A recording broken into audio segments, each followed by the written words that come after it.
Hey, what is up everybody? How are you guys doing? My name is Brian with Bluefoot Homestead. Thank you for checking out this video. I appreciate any support.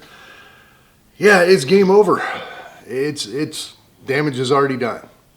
Now, what I'm talking about is the border. Now, there's a lot of people out there all across the board, from nobodies to the president to presidential candidates, talking about the border issue. Yes, the border needs to be closed down. Yes, we need to stop this flow of all people coming across. We got enough. We got your point. Okay, we got to stop it. Now, obviously Biden's out. Kamala saying she wants to try to put this border bill together, which was a complete joke from what I understand. All you got to do is shut the border. But that isn't the problem. The problem is the people are already here. We have enough here to end our country if it's the right people. Shutting the border down isn't going to solve the problem that we already have. It's going to stop future problems maybe, but it's not going to stop what we already have here. Doing a mass deportation is just about impossible. One, good luck finding everybody. Two, good luck funding hundreds of thousands of government employees to go find these people that you're probably not even going to be able to find. They're mostly undocumented. Good luck. That's all I can say. So, where are we at? Here, they're all here, to say it any other way. We have terrorists in our country. We have the gang members. If I hear Donald Trump say a sane asylum one more time, I'm going to have to go join one myself. But maybe that is true. Maybe they are emptying their insane asylums into the U.S. I don't know.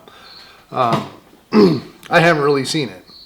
But I do remember that one Venezuelan guy that a YouTuber went down there and interviewed and said, "Why are you here?" And he's like, "You're going to see soon enough," and walked off. Well, here we are. Look around. Watch the news. But the people are here. We have sleeper cells that are joined up together. I mean, they're organized. They came with the plans. They're in contact with the people they need to be in contact with, their countries, to make these things happen. We have drug dealers that came over. We have all these people. We know, the gang members and stuff like that. So we can't stop it. We can't get rid of it. The damage is done. Now, I want to kind of talk about one thing that not many people talk about. We're here in the U.S. We live our life. We live the way Americans live. We don't really know. I mean, Americans don't travel.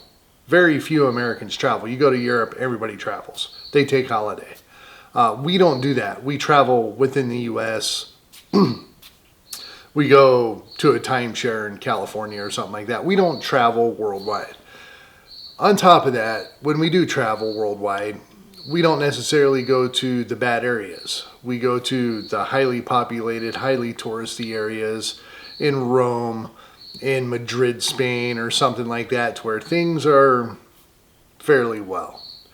The police presence is there and stuff like that. Now, most of the countries, the rest of the country is pretty bad. Now, I'm not necessarily talking about Europe, but I'm talking about Jamaica, Haiti, China, Japan. I mean, a lot of these countries, you get off the beaten path, you go stray too far from your little security bubble, your safe place, things can go sideways pretty quick. Now, I'm going to show you this video real quick. I was going to do a video on situational awareness in traffic, driving around, out and about, doing your thing. I didn't do it because where I live, it's not really applicable. I wasn't going to go drive to St. Louis or something like that to explain myself in a video for you guys. I apologize, but you guys aren't worth it. It's just a long drive. It's not really worth it. I'm not going to spend a whole day. My videos are 15 minutes to a half an hour recording time, so I keep it at that. I keep it simple.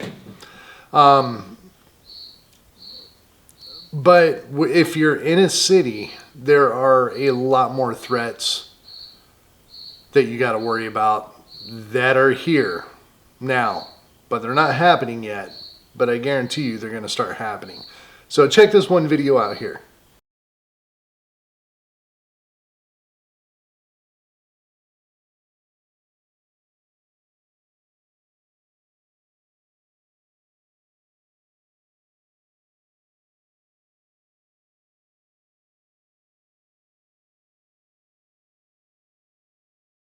So as you can see, there's people that roadblock off-ramps, on-ramps, tunnels. They do all this stuff, and they do it all over the place. They do it in Mexico. These southern countries below us in North America, they do this. They carjack, they kill, they kidnap. It puts you in a really bad situation. Now, I do go to Kansas City. I can't record because I'm working, but I do go to Kansas City, and there's a couple places on off-ramps that I would be in shit creek. I would have nothing I can do. I pull a semi-truck with a trailer. You can't just throw it in reverse. To reverse all the way around an off-ramp or something like that would take some pretty good skill. You can do it. I can do it. But I ain't going to be doing it fast. Somebody could walk up next to my truck and shoot me, you know. So I'm not evading anything. But you have to be very, very aware. There's something in the trucking world called the Smith system. Now I want to tell you about this real quick. It's 5 key things to keep you safe. This can actually apply to today's everyday driving around, especially in a city. The first one, keep your eyes moving. And it's going to be funny if anybody drives a truck. You're going to laugh at me, but bear with me. Keep your eyes moving. Look around. See what's going on. It keeps you alert, especially if you're kind of tired driving, or you're waking up going to work, coming home from a long day, or something like that. We seem to get fixated just on what's in front of us. What's going on the taillights and the bumper of the car in front of us. We can drive 2 hours that way and not even look at your mirror. Another one is give yourself an out. Now, when you pull up to a stoplight, most people just cram all together as close as they can possibly get to each other and wait for that light to turn green. Even if it doesn't turn green yet and they have 3 feet of room, they'll take that down to 1 foot of room. And they just keep kind of nudging forward with anticipation for that light to turn green. Don't do that. Absolutely don't do that. I'm not always perfect with this in my civilian vehicle, but I do try. I do work on it. Stop a little ways back. For me, it's always good to have the people that are next to you a little bit in front of you. It's not good to go behind your mirrors or behind your line of sight 90 degrees out your window. Because then they're basically in the blind spot. They can do whatever they want, move, get out of the car, move around, and you're going to have no clue what's going on. They can come up on the side of your car and game over. You won't even see it. Anybody that pays attention to being in a blind spot, it's pretty easy to do. So stop early. Who cares if that jerk off behind you gets ticked off? Stop early. I'll give myself 3 car lanes sometimes. Have 2 cars in between the one that's in front of me and myself, you know, on either side in a gap. Now, that can give you a chance to get out. Depending on the width of the lanes, you can probably push a vehicle out of the way or something like that. If you're going to get shot, carjacked, anything like that, it might give you a chance to actually escape, especially if there's nobody next to you. Now, also another thing with that is your driving lane. So when you're driving down the road, a freeway or anything like that, you usually have a median. You'll have what I call a suicide lane, like a turn lane, a 2-way turn lane, like in the middle of all the traffic. Use that as a tool. If you do have that turn lane, suicide lane, something like that, drive in that left lane, at least if it's possible. Doesn't mean you have to speed, you know, screw everybody else's for your own safety.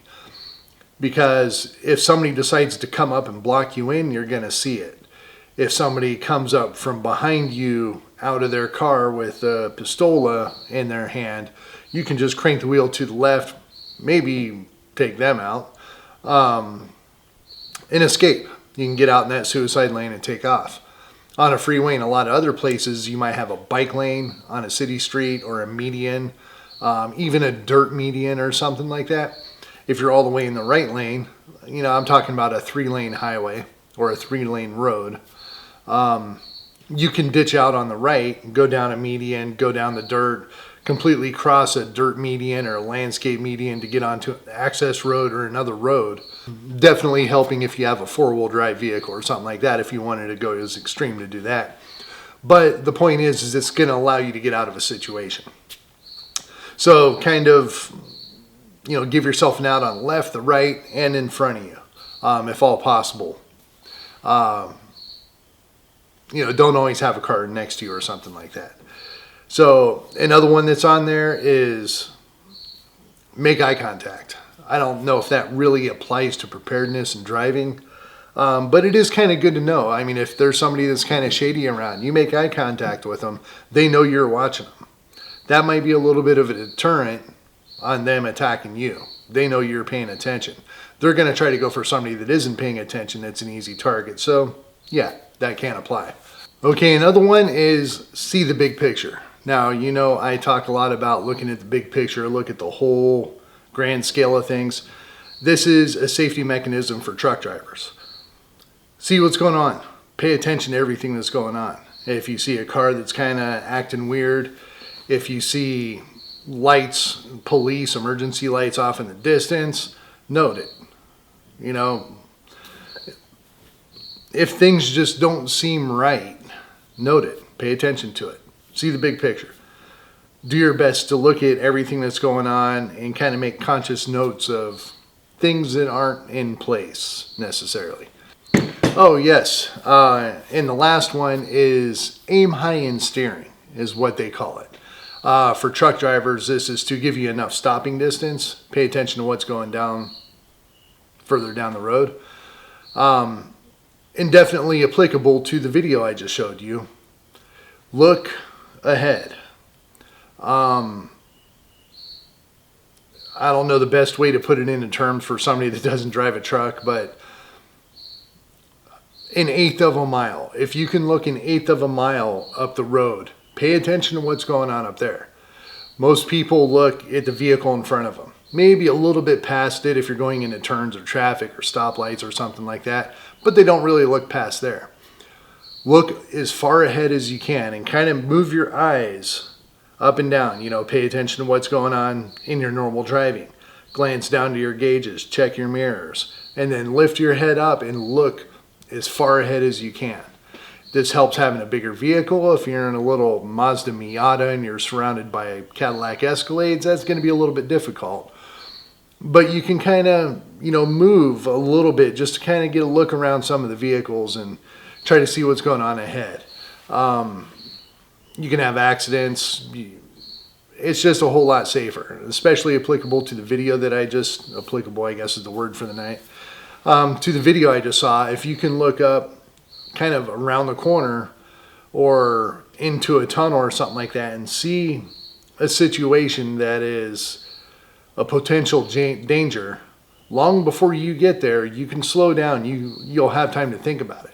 If you're not paying attention and you're on your phone and you're flipping through a playlist or swiping left or right or whatever you're doing when you're driving, that's going to come up on you real quick. And then you're going to be like, oh, something stopped. This guy broke down or something like that. Let me go ahead and come up to a nice, safe, normal stop. And then they're swarming your car and taking you out. So if you're paying attention, I should say put your phone down. But if you're paying attention, looking way ahead, you can stop with plenty of time to do whatever. You could do a 3-point turn and back out of there before they can get to you if you're paying close enough attention to what's going on up the road.